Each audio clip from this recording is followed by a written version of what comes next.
Imagine waking up in complete darkness. Your body is brutalized, your arms are gone, and the only thing keeping you alive is your own will to live. This isn't a work of fiction. This is the true story of Mary Vincent, a 15-year-old girl whose life was destroyed by a horrific act of violence. Left to die in the empty wilderness, she faced a stark choice: give up or fight to survive. What she did next is a testament to the power of the human spirit and the beginning of a journey that would inspire a nation. Welcome to Secrets in the Shadows, where we uncover the darkest stories and the strongest survivors. If you're new here, don't forget to subscribe, like the video, and hit the bell so you never miss a story. Now, let's begin. Before the attack, Mary was a girl with big dreams. Born in 1963, she was an artistic and intelligent teen growing up in Las Vegas with 6 siblings. Her father, Herb, was a mechanic, and her mother, Lucy, was a blackjack dealer in the city's bustling casinos. To the outside world, they might have seemed like a typical American family. But behind closed doors, Mary's life was turbulent. Her parents' marriage was collapsing, and their constant fighting created a tense home environment. For a teenager with a vibrant spirit like Mary, the strict rules and conflict were suffocating.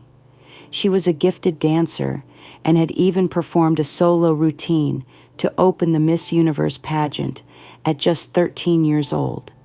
She dreamed of a life on stage, seeing the world, but her desire for freedom clashed with her troubled home life. To escape the pain of her parents' divorce, Mary did what many troubled teens of the era did. She ran away. In the late 1970s, hitchhiking was a common way for young people to seek independence and adventure. Mary was drawn to the Bay Area, hoping to connect with other artists. She stayed with her grandfather in Berkeley for a short time, but the young runaway soon grew homesick. In September 1978, she decided to head home. Standing on the side of a California highway, Mary Vincent was just a 15-year-old trying to find her way back. She had no idea that the next ride she accepted would be a descent into hell. The sun beat down on the highway near Modesto, California. Mary was tired, out of money, and desperate to get home. She felt a wave of relief when an old blue van pulled over. The driver, a man in his 50s, seemed friendly and offered a reassuring smile. He introduced himself as Lawrence Singleton and told her he had a daughter her age, a common lie used to gain trust. Mary was with 2 other hitchhikers who sensed danger immediately. They pointed out that the back of the van was empty with no seats. One warned her, "I wouldn't get in there if I were you." But Singleton insisted he only had room for Mary. Despite a knot of unease in her stomach, Mary's exhaustion and desperation won out. She got in the van. At first, the drive was uneventful as Singleton stayed on the main roads. Mary was so tired, she drifted off to sleep. When she awoke, she realized Singleton had veered off the highway and was heading into a desolate rural area. A cold dread washed over her. She knew something was terribly wrong. "Turn around," she demanded, her voice shaking but firm. Singleton dismissed her concern, claiming he'd made a wrong turn. He then pulled the van over, saying he needed to use the bathroom. Mary saw a potential chance to escape. As she exited the van, she bent down as if to tie her shoe, preparing to bolt. She was familiar with the streets and confident she could outrun the older man. She never got the chance. The last thing she remembered was the sight of Singleton approaching from behind her before he struck her in the head with a sledgehammer. Everything went black. When Mary regained consciousness, she was naked and bound in the back of the van. For the next 8 hours, Singleton subjected her to unspeakable horrors. She drifted in and out of consciousness as he systematically brutalized her body and spirit. After an eternity of torment, she hoped the ordeal was over. But Singleton's sadism was not yet satisfied. He dragged her from the van. "You want to be free? I'll set you free," he sneered, clutching a small hatchet. He forced her onto the ground. She pleaded for her life, but her cries were ignored. He raised the axe and brought it down, severing her left forearm in a single swing. The pain was a blinding, searing agony. Delirious with pain and terror, she fought back, kicking and screaming. She grabbed his arm with her other hand, but he was too strong. He began hacking at her right arm. As her strength faded, she witnessed an image that would be burned into her memory forever. Her own severed right hand, still clamped tightly around his arm as he tried to shake it loose. Believing her to be dead or dying, he picked up her small frame and hurled her 30 feet down a cliff into a concrete culvert. Then he drove away, leaving her naked, bleeding, and armless in the cold, dark canyon. It was dark and cold. The pain was an all-consuming fire that should have been fatal. Mary Vincent lay at the bottom of a deep ravine where her attacker had left her to die. Her ribs were broken in the fall, and she had lost more than half of her body's blood. Every instinct screamed at her to let go, to surrender to death. She prayed to God just to be able to fall asleep, but a defiant spark refused to be extinguished. "I can't go to sleep," she thought. "He's going to do this to someone else. I can't let that happen." That single thought became her lifeline. She wasn't just fighting for herself anymore. She was fighting for the next potential victim. With sudden clarity, she knew the first thing she had to do: stop the bleeding. In an incredible act of primal survival, she pushed the raw stumps of her arms into the cold, damp mud, packing the dirt into her wounds to stanch the flow of blood. It was a desperate, instinctive act, but it worked. She could feel the bleeding slow. Next, she had to conquer the cliff. It was a 30-foot wall of steep, unforgiving rock.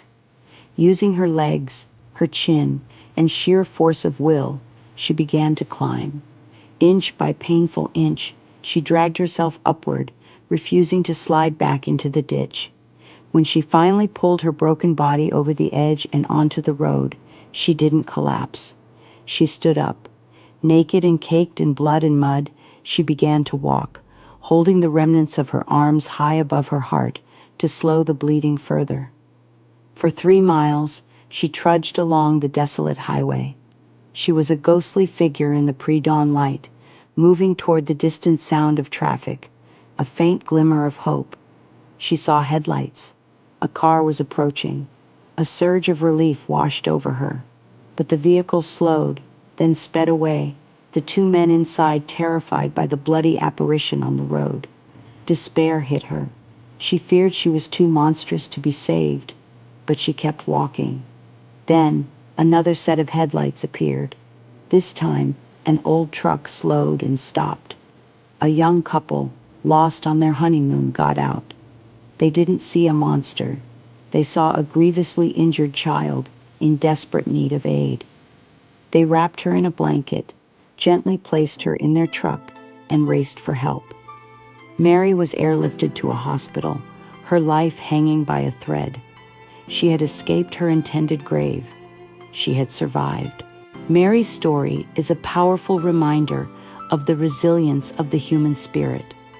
But it's also a story that highlights how the justice system can sometimes fail victims of violent crime. Numerous organizations are dedicated to supporting survivors and advocating for stronger legislation. If you've been moved by Mary's courage, consider looking into local victim advocacy groups. They provide resources, support, and a voice for those who have been harmed.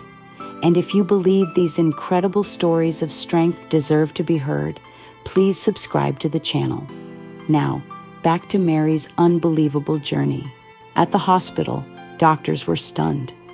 Mary had lost over half of her blood, and what remained was becoming toxic. Her survival was a medical miracle, attributed to her astonishing will to live. But her battle was far from over. From her hospital bed, Mary was consumed by a single mission, bringing her attacker to justice. She knew the man who did this was still out there. Refusing to rest, she insisted on working with a sketch artist immediately.